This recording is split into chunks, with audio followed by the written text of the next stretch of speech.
RTM, also known as the Realer Than Most podcast, is one of the coldest shows on the net.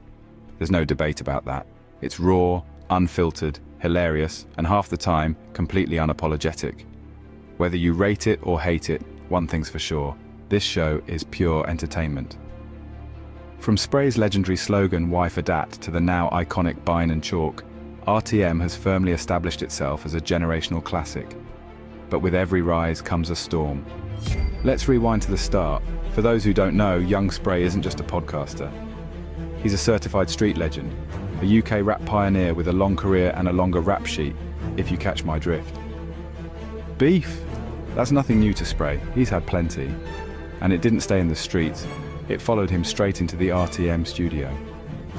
In fact, part of RTM's magic has always been the unpredictability. Viewers tune in not just for the guests, but to see what the hell Spray's gonna say next.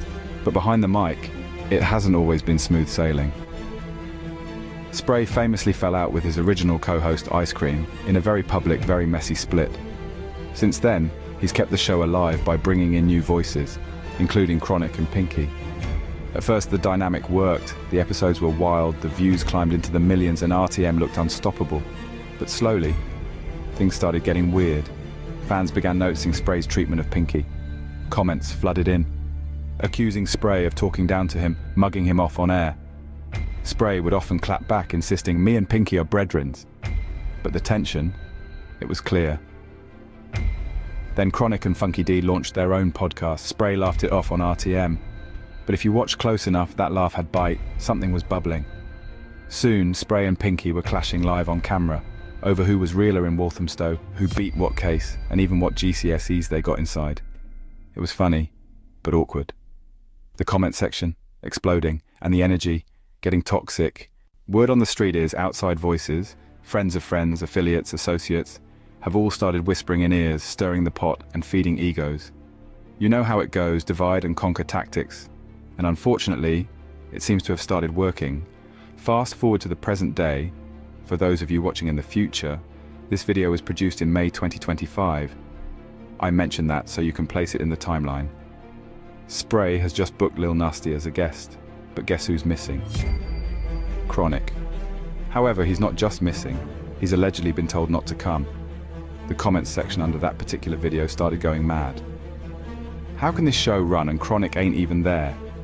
This don't feel right. These are the types of comments that were being written on that video. And they're still there to this day.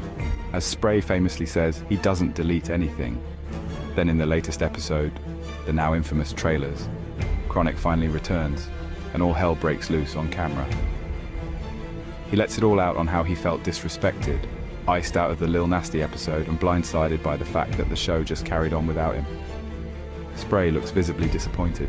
Pinky chimes in, saying he's tired of being made the scapegoat. The tension in that episode looks real. However, today is May 13th and the full episode still hasn't dropped. Interesting. Anyway, this isn't entertainment anymore.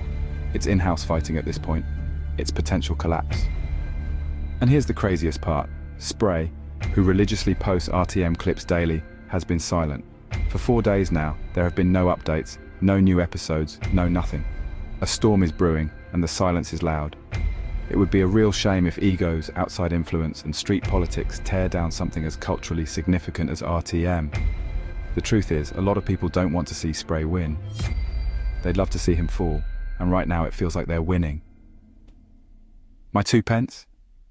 Spray needs to lock in a solid female co-host, someone with a neutral energy, then rotate Pinky and Chronic like guest stars. Because the current setup, it's messy, and it's only getting worse. But hey, that's just my opinion. Let me know your thoughts in the comments. Are we witnessing the rise of RTM 2.0? Or is this the end of an era?